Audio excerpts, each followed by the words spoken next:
Bakunzi ba Joe Sataya turabasuhuje twizere ko mumeze neza cyane, twizere ko aho muri mwese muri amahoro, reka natwe tubagezeho iri tangazo riturutse mu biro bya Minisitiri w'Intebe,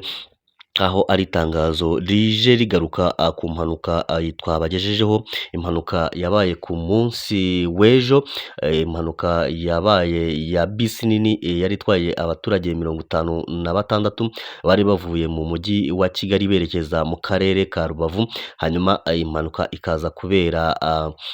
mu karere ka Rulindo aho bita Rusiga. Ni impanuka ubona ko yari ikomeye cyane, aho imodoka yo mu bwoko bwa bisi nini ya kampani ya International yarenze umuhanda ikamanuka ahantu mu manga cyane hahagana n'ibirometero bigeze kuri 2 igenda icuranguka. Ni impanuka ubona ko yari ikomeye cyane kuko ubona ko mu mashusho yagiye agaragara wabonaga ko mu by'ukuri yagiye ijugunya abagenzi yari itwaye, igenda bajugunya kuri ako gasozi ndetse iramanuka igenda kugeza ubwo igeze epfo mu gishanga, birangira ifashwe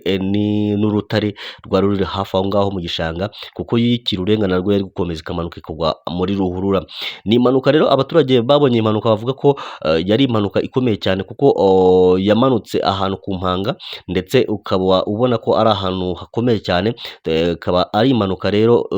mu by'ukuri ari impanuka yatwaye ubuzima bw'abantu benshi cyane, harimo ndetse n'umuturage umwe wahingaga kuri uwo musozi. Nk'uko rero ibiro bya Minisitiri w'Intebe bibitangaje, bivuze ko ari impanuka mu by'ukuri yabaye ku munsi w'ejo nk'uko twayibagejejeho, hanyuma iri tangazo ryaturutse mu biro bya Minisitiri w'Intebe rikaba rivuga riti: Guverinoma y'u Rwanda yihanganishije ababuriye ababo mu mpanuka y'imodoka yahitanye abantu 20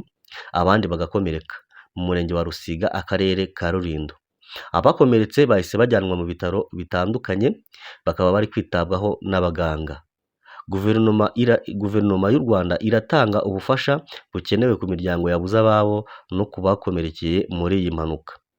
Itangazo rirangiza rivuga riti: tuributsa abakoresha umuhanda, cyane cyane abatwara ibinyabiziga, kubahiriza amategeko n'amabwiriza bigenga imikoreshereze y'umuhanda kugira ngo hirindwe impanuka zahitana ubuzima bw'abantu. Iri ni itangazo rero ryaturutse mu biro bya Minisitiri w'Intebe, ikaba mu by'ukuri ejo ku mugoroba